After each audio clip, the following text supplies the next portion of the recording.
Au dîner de Noël, j'ai entendu mes parents prévoir d'installer la famille de ma sœur dans mon appartement à $350K gratuitement. J'ai souri et je suis restée silencieuse. Je les ai laissés faire leurs valises et se vanter, puis je l'ai vendu et je me suis volatilisé. 78 appels manqués. Laissez un commentaire et dites-moi d'où vous écoutez et quelle heure il est pour vous en ce moment. Aussi, bonne année. Alors que nous entrons en 2026, j'aimerais savoir comment vous vous souhaitez une bonne année dans votre culture. Si vous aimez ces histoires, veuillez soutenir la chaîne afin que nous puissions continuer à faire grandir cette communauté. Les voix traversant la porte en chaîne étaient étouffées par la pluie incessante de Seattle, mais l'intention était claire comme de l'eau de roche. Je me tenais sur le paillasson de la maison exiguë et humide de mes parents, mon manteau lourd d'eau, écoutant la destruction de ma vie être planifiée autour d'un rôti de bœuf. Morgan gagne un salaire à 6 chiffres, disait mon beau-frère Blake, sa voix portant cette pointe familière de confiance imméritée. Elle n'a pas besoin d'un loft de 2000 pieds carrés juste pour elle toute seule. Je me suis figé, ma main planant au-dessus du heurtoir en laiton. À travers l'espace entre les rideaux, je pouvais les voir regroupés autour de la table à manger comme des généraux cartographiant une invasion. Ma jeune sœur, Sabrina, tamponnait ses yeux avec un mouchoir, jouant le rôle qu'elle avait perfectionné depuis l'enfance, la victime fragile. Mes parents, Richard et Suzanne, hochaient la tête avec une sympathie unanime. Mais si elle dit non? Elle n'en aura pas l'occasion. C'était mon père, Richard, l'homme qui m'avait appris que la loyauté était une rue à sens unique pavée avec mon chèque de paie. Une fois que tu es à l'intérieur et que tu y reçois du courrier, tu établis ta résidence. Les droits des squatteurs, elles devraient passer par une procédure d'expulsion formelle. Dans cette ville, cela prend 6 mois minimum. Ma mère, Suzanne, laissa échapper un rire bref et satisfait. Et elle part pour ce déploiement à Tokyo en janvier. 3 mois complets. Nous aurons peint la chambre de bébé et changé les serrures avant même qu'elle n'atterrisse. Mes propres parents complotaient une prise de contrôle hostile de mon sanctuaire. Le loft historique que j'avais restauré brique par brique. L'espace qui était la seule manifestation physique de 15 années de semaine de 70 heures de travail en tant qu'analyste en risque stratégique. Ils ne prévoyaient pas simplement de l'emprunter. Ils prévoyaient de le voler. J'ai pris une respiration. Je n'ai pas ressenti la chaleur de la colère. J'ai ressenti la clarté froide d'un tableur qui s'équilibre. Ils avaient oublié qui j'étais. Je ne me mets pas en colère. J'évalue les risques et j'élimine les passifs. J'ai étudié mes mains, arrangé mes traits en un masque de chaleur festive, et j'ai poussé la porte. Joyeux Noël, ai-je dit, entrant dans le piège qu'ils pensaient tendre pour moi. Le silence dans la pièce n'était pas simplement calme. Il était lourd, comme l'air avant que la foudre ne frappe. 4 visages coupables se sont tournés vers moi. Pendant une microseconde, j'ai vu la panique brute et non filtrée de conspirateurs surpris avec les plans du coffre de la banque. Puis, avec une vitesse presque impressionnante, le masque s'est remis en place. Morgane, ma chérie. Ma mère Suzanne s'est précipitée vers moi, essuyant ses mains sur son tablier, son expression passant de la malice conspiratrice à la chaleur maternelle en un clin d'œil. Nous ne t'attendions pas avant au moins 19 heures. La circulation a dû être terrible. Je l'ai laissé m'étreindre. C'était comme étreindre une tête d'oreiller remplie de pierres, grumeleuse, raide et inconfortable. La maison sentait le rôti et la laine humide, une odeur étouffante et humide qui s'accrochait au fond de ma gorge. C'était un contraste frappant avec mon loft, mon sanctuaire de verre, où l'air était toujours filtré, frais, et sentait légèrement le cèdre et la pluie. Ici, les murs semblaient se refermer sur moi, tapissés de photos de Sabrina. Sabrina au bal de fin d'année, Sabrina diplômée de l'université que j'avais payée, le mariage de Sabrina. J'étais absente des murs, tout comme j'étais absente de leur considération en tant qu'être humain. J'ai pris un vol plus tôt, ai-je menti doucement. J'avais hâte de voir la famille. Mon père, Richard, s'est raclé la gorge, s'éloignant de la table où il venait de comploter ma ruine financière. Il m'a regardé avec l'évaluation méfiante d'un homme qui sait qu'il doit de l'argent à un usurier. Content de te voir, Morgane. Tu as l'air d'avoir réussi. Le risque stratégique paie bien, papa, ai-je dit, ma voix égale. J'ai regardé au-delà de lui vers le canapé où ma sœur était assise. Sabrina faisait son nid dans une pile de couvertures, sa main reposant de manière protectrice sur son ventre arrondi. Elle m'a regardé avec de grands yeux larmoyants, jouant la carte de la mère fragile avec un engagement digne d'un Oscar. À côté d'elle, Blake, Mon beau-frère s'est penché en arrière avec une bière à la main, une bière qu'il n'avait certainement pas payée, et m'a offert un sourire suffisant qui frisait l'insolence. Il était l'homme à idées, l'entrepreneur qui avait brûlé 3 startups et 40 000 $ de mon argent, mais qui me regardait toujours comme si c'était moi qui ne comprenais pas comment le monde fonctionnait. J'ai avancé plus loin dans la pièce, posant mon manteau mouillé sur le porte-manteau. Mon logiciel interne d'évaluation des risques fonctionnait en arrière-plan, marquant les dangers, environnement hostile, multiples acteurs malveillants, ratio de levier 0. Je les ai regardés se démener pour débarrasser la table, déplaçant des papiers qui ressemblaient étrangement à des plans d'étage. Ils étaient si maladroits, si transparents. Et alors que je regardais ma mère s'agiter autour de Sabrina, lui apportant un repose-pied, ignorant le fait que je me tenais la trempée, la réalisation m'a frappé avec la précision froide d'un scalpel. Ils ne voyaient pas une personne debout dans leur salon. Ils voyaient une ressource, un gisement naturel d'argent et d'immobilier à extraire jusqu'à épuisement. Pendant des années, j'avais classé leur comportement comme exigeant ou nécessiteux. Je l'avais rationalisé comme le coup d'être celle qui est capable. Mais en les regardant maintenant, je voyais le piège de la normalisation de la cruauté. Ils m'avaient conditionné depuis l'enfance à croire que ma valeur résidait uniquement dans mon utilité. Ma réussite n'était pas mon accomplissement à célébrer. C'était un actif communautaire qu'ils n'avaient pas encore liquidé. Je n'étais pas leur fille ni leur sœur. J'étais leur plan de retraite, leur filet de sécurité et leur office du logement. Et on ne demande pas la permission à une ressource. On se contente de la prendre. Assieds-toi, Morgane, a dit ma mère, désignant la chaise en bois dure au bord de la pièce, laissant les places confortables pour la famille. Nous avons tant de choses à nous dire, surtout avec ton grand voyage qui approche. Je me suis assise. J'ai croisé les jambes. J'ai laissé un petit sourire plaisant toucher mes lèvres. Oui, ai-je dit. Nous avons certainement beaucoup de choses à nous dire. Alors, Morgane, a commencé mon père, se penchant en avant avec la gravité d'un homme sur le point de demander un rein. Nous avons réfléchi au bébé, à la logistique. Je connaissais le discours avant qu'il n'ouvre la bouche. J'en avais entendu des variations depuis une décennie. C'était toujours la même chanson, juste un couplet différent. Alors qu'il parlait d'une voix monotone du statut à haut risque de Sabrina et du besoin d'un environnement sans stress, mon esprit s'est éloigné du salon humide et a ouvert le grand livre mental que je gardais verrouillé au fond de mon cerveau. C'était un livre épais et lourd rempli d'encre rouge. Pièce à conviction A, la start-up technologique disruptive de Blake il y a 3 ans. Il avait besoin de 15 000 $ pour le capital d'amorçage. J'ai fait le chèque parce que la famille soutient les rêves. La start-up a fait faillite en 4 mois. L'argent s'est volatilisé dans des dîners de réseautage et un leasing pour une voiture de sport. Retour sur investissement, 0. Pièce à conviction B, l'écart de pension de mon père. 8 000 $ pour couvrir les cotisations syndicales et des frais médicaux imprévus. J'ai payé sans demander de reçu. Plus tard, j'ai vu des photos d'eux en croisière à Cabo. Coût irrécupérable.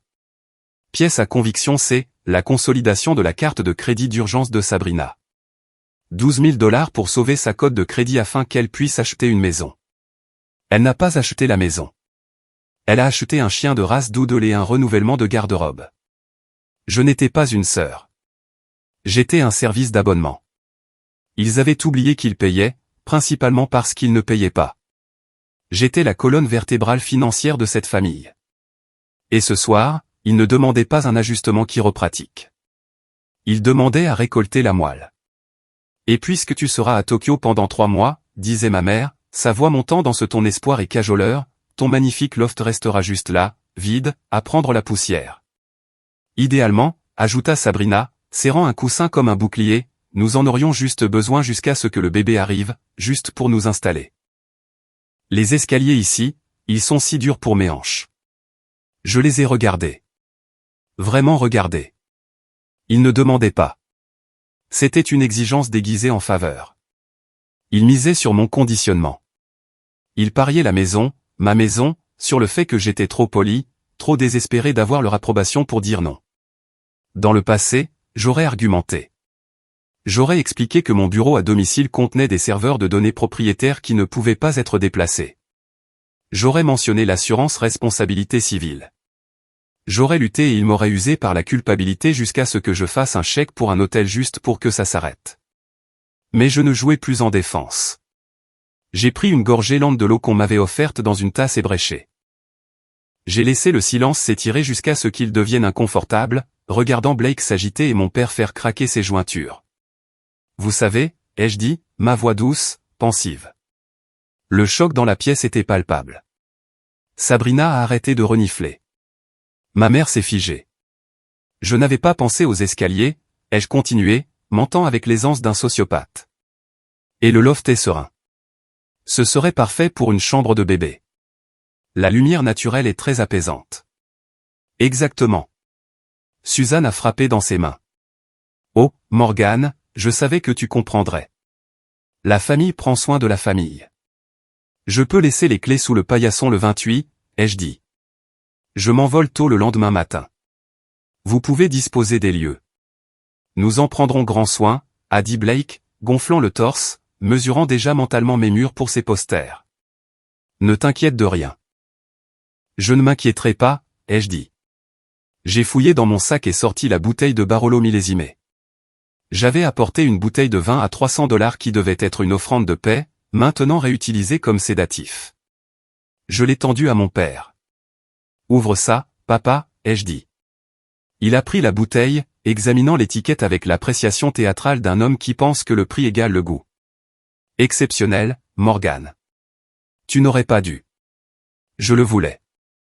Alors qu'ils versaient le vin, et qu'ils levaient leur verre pour porter un toast à ma générosité, pour porter un toast à leur victoire sur la ressource, j'ai ressenti un détachement glacial et profond.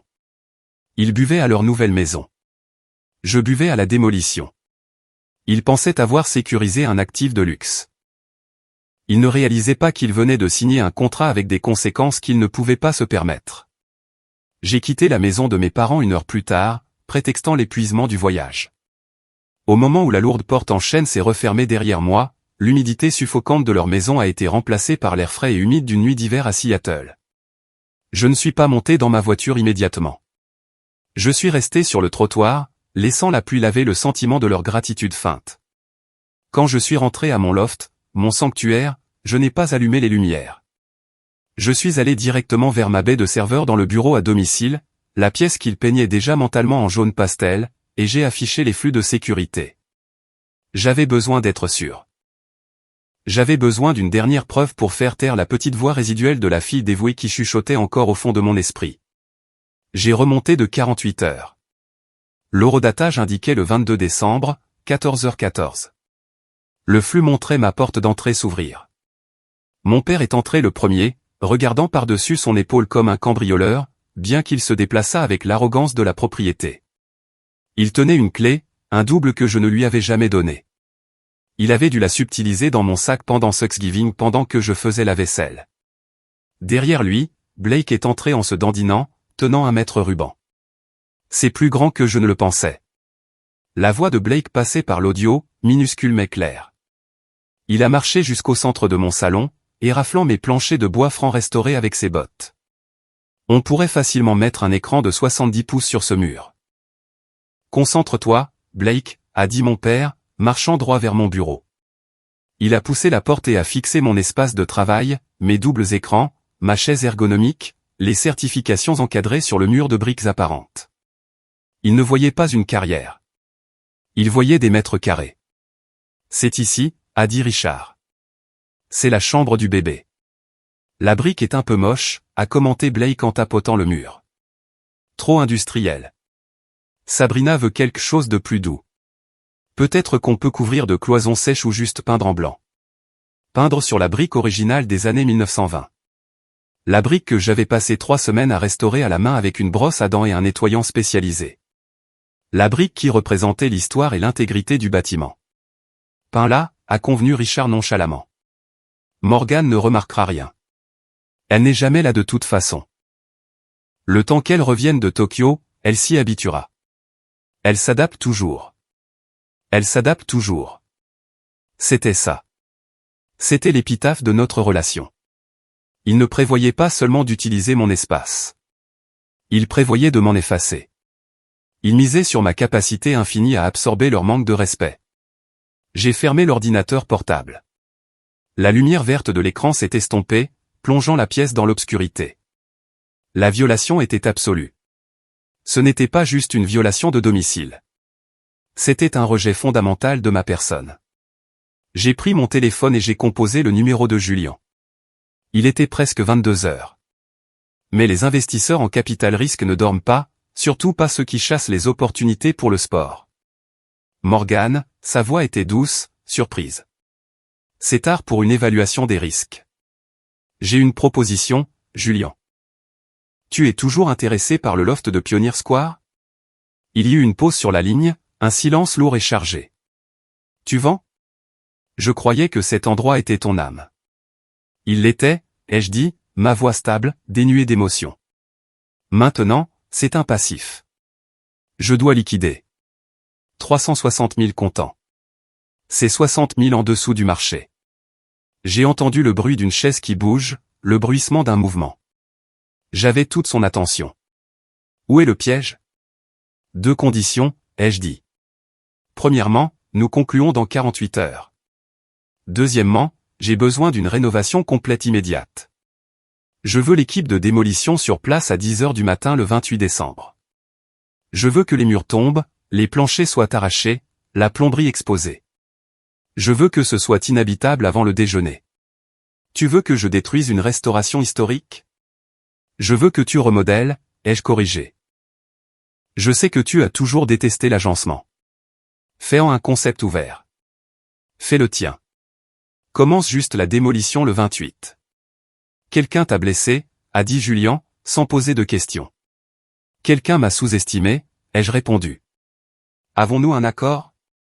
Envoie le contrat, a-t-il dit. Je vire l'acompte ce soir. J'ai raccroché. J'ai regardé autour du loft ombragé, traçant les lignes de la brique que j'avais aimée, les planchers que j'avais polis. C'était juste un bâtiment maintenant, une coquille. Le sanctuaire avait disparu au moment où ils étaient entrés sans invitation. Maintenant, c'était juste un dommage collatéral. Les 48 heures suivantes furent un cours magistral en liquidation d'actifs. Je n'ai pas fait mes valises comme quelqu'un qui déménage. J'ai fait mes valises comme quelqu'un qui nettoie une scène de crime. Mes serveurs propriétaires, l'art que j'avais collectionné dans les galeries locales, les tapis tissés à la main, tout ce qui avait une valeur réelle a été déplacé dans une unité de stockage climatisée sous une SARL que mon père ne trouverait jamais. À midi le 26, le loft était une coquille vide.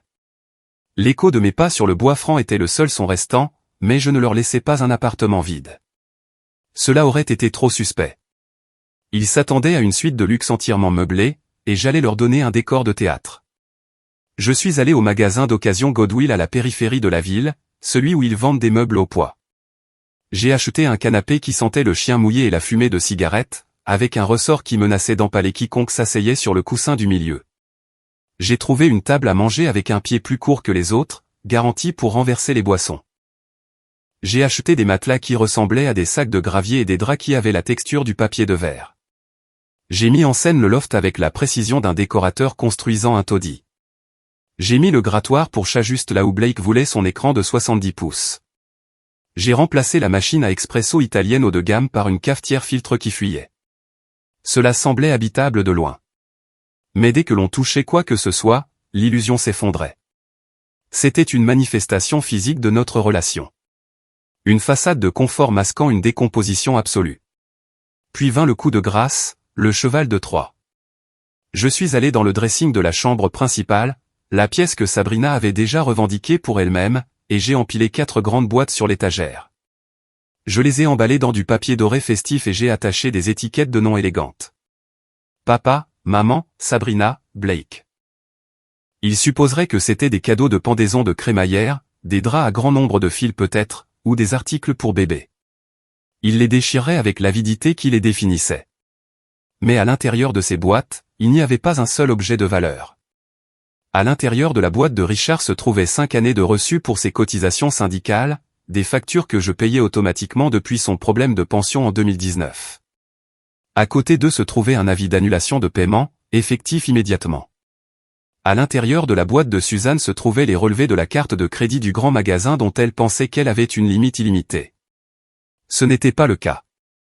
C'était moi qui payais le solde minimum chaque mois pour éloigner les agents de recouvrement. J'ai inclus le numéro du service de consolidation de dette que je venais de licencier en son nom. À l'intérieur de la boîte de Blake se trouvaient les documents de prêt pour son installation de minage de crypto-monnaie ratée. Il pensait que le prêt avait été effacé. Ce n'était pas le cas. J'avais racheté la dette pour lui éviter le tribunal. Maintenant, je lui retransférais la responsabilité. Et pour Sabrina, sa boîte contenait l'avis d'annulation de sa prime d'assurance maladie, le plan VOR dont elle insistait avoir besoin pour le bébé, que je couvrais parce que son mari était entre deux opportunités. Je ne les expulsais pas seulement de ma maison. Je les expulsais de ma liste de paix. Pendant des années, j'avais été le barrage invisible retenant les eaux de crue de leur propre incompétence financière. Aujourd'hui, je faisais sauter le barrage. J'ai placé le dernier nœud sur la boîte de Sabrina. Elle était magnifique. Je suis allé au comptoir de la cuisine et j'ai écrit un mot sur mon papier à lettres personnalisées. Bienvenue à la maison. Mettez-vous à l'aise. Vous avez mérité tout ce qui vous arrive. J'ai placé les clés sous le paillasson, la seule promesse que j'ai réellement tenue. Puis je suis sorti sous la pluie, je suis monté dans ma voiture et j'ai conduit jusqu'à l'aéroport. Je n'ai pas regardé le bâtiment en arrière. Ce n'était plus mon sanctuaire. C'était juste une zone de déflagration, attendant que le minuteur atteigne 0. 28 décembre, 10 heures du matin, heure normale du Pacifique. J'étais assise dans le salon de première classe à SeaTac, sirotant un mimosa qui coûtait plus cher que la contribution mensuelle de Blake à la société. Mon ordinateur portable était ouvert, diffusant l'acte final de mon drame familial en haute définition 4K. Le flux montrait mon salon. Ils avaient emménagé la veille au soir, exactement comme je l'avais prédit. L'endroit ressemblait à une chambre d'étudiant après une fête de fraternité. Des boîtes de pizza étaient empilées sur ma table antique rayée. Blake dormait sur le canapé qui sentait le chien, bavant sur un coussin qui avait probablement servi de jouet à mâcher. Sabrina est entrée dans le cadre en se dandinant, se tenant le bas du dos. Ce matelas est affreux, s'est-elle plainte, sa voix nasillarde à travers les haut-parleurs. Je crois qu'il a des bosses. Morgan a dû garder les bonnes choses en stockage. Nous en achèterons de nouveaux, a dit Suzanne, entrant de la cuisine avec une tasse de café. Une fois que nous aurons vendu une partie de ce bric-à-brac. Je n'arrive pas à croire qu'elle vivait comme ça. Pas étonnant qu'elle soit célibataire. J'ai pris une gorgée lente de champagne. Profitant, mère. C'est la dernière fois que tu te sentiras supérieure. À 10h02, la porte d'entrée ne s'est pas simplement ouverte. Elle a été déverrouillée par une clé que j'avais donnée au chef de la sécurité de Julian. La porte s'est ouverte en grand, révélant 3 hommes en costume sombre et une équipe de 6 ouvriers du bâtiment avec des casques de chantier portant des masses et des pieds de biche. Ma famille s'est figée. Blake s'est relevé précipitamment du canapé, essuyant la bave de son menton. « Qui diable êtes-vous » L'homme en costume de tête s'est avancé. « Je suis Marcus Stone, chef de la sécurité pour Apex Développement. Vous êtes en intrusion sur un chantier de construction actif. » Intrusion ? Richard a ri. Ce rire arrogant d'avocat de comptoir qu'il utilise pour intimider les serveuses. Ma fille est propriétaire de ce loft. Nous avons sa permission. Morgan King a vendu cette propriété le 26 décembre, à Stone, sa voix étant un baryton plat et inflexible. Le nouveau propriétaire a ordonné une rénovation complète immédiate. La démolition commence maintenant. Il a fait signe à l'équipe. La première masse a frappé la cloison sèche avec un bruit comme un coup de feu. Crac. La poussière a jailli dans l'air. « Arrêtez » a crié Sabrina, serrant son ventre. « Je suis enceinte. Vous ne pouvez pas faire ça. Vous avez 5 minutes pour vider les lieux, a dit Stone, vérifiant sa montre. Après cela, tout ce qui reste à l'intérieur devient des débris. J'appelle la police. » Richard a sorti son téléphone, son visage virant à une dangereuse teinte violette. « C'est une expulsion illégale. Vous devez donner un préavis de 30 jours. Il n'y a pas de bail, a contré Stone calmement. Il n'y a pas de contrat de location. Vous êtes des squatteurs dans une zone de développement commercial, et la police est déjà en route pour vous évacuer. Une autre masse s'est écrasée sur l'îlot de cuisine. Fracas. En regardant sur mon écran, j'ai ressenti une étrange fascination clinique. Ce n'était pas seulement satisfaisant, c'était éducatif. J'assistais à un phénomène psychologique en temps réel, la blessure narcissique. Ils ne criaient pas parce qu'ils étaient sans abri. Ils criaient parce que leur réalité se fracturait. Ils avaient construit toute leur vision du monde sur la prémisse que j'existais pour les servir. Que mes ressources étaient leur droit de naissance. En vendant le loft, je n'avais pas seulement enlevé un toit. J'avais enlevé leur contrôle. Le pic d'extinction avait commencé. Où est-elle? A hurlé Suzanne, attrapant Stone par le revers. Où est ma fille? Elle ne ferait pas ça. Elle nous aime. Elle a vendu la propriété, madame, a dit Stone, retirant sa main avec un dédain professionnel. Elle est partie. Regardez ça, a crié Blake, tenant l'une des boîtes emballées en or que j'avais laissées dans le placard. Il avait dû les trouver en cherchant un endroit pour se cacher. Elle nous a laissé des cadeaux. Elle veut que nous soyons ici. Il a déchiré la boîte étiquetée Blake. Il a sorti les papiers. J'ai regardé son visage changer, confusion, puis réalisation, puis horreur pure et absolue. C'est une facture, a-t-il chuchoté. C'est le prêt. Elle a arrêté de payer le prêt. Richard a déchiré sa boîte. Suzanne a attrapé la sienne. Le bruit du papier déchiré se mélangeait au boum, boum, boum rythmé de l'équipe de démolition abattant le mur nord. Elle a annulé la carte de crédit, a haleté Suzanne, fixant le relevé. Le paiement minimum. C'est $4000. Mon assurance. A gémi Sabrina, brandissant son avis. Je n'ai plus de médecin. C'était le chaos. C'était une symphonie de conséquences s'abattant sur des gens qui n'avaient jamais ressenti une goutte de pluie de responsabilité dans leur vie. Les murs tombaient littéralement autour d'eux, exposant la pourriture de leurs sentiments de droit. Dehors! A aboyé Stone. Maintenant, je les regardais se démener. Ils n'ont pas attrapé leurs vêtements. Ils ont attrapé les boîtes de factures. Comme si s'accrocher au papier ferait réapparaître l'argent d'une manière ou d'une autre, ils ont couru dans le couloir. Un défilé pathétique d'échecs.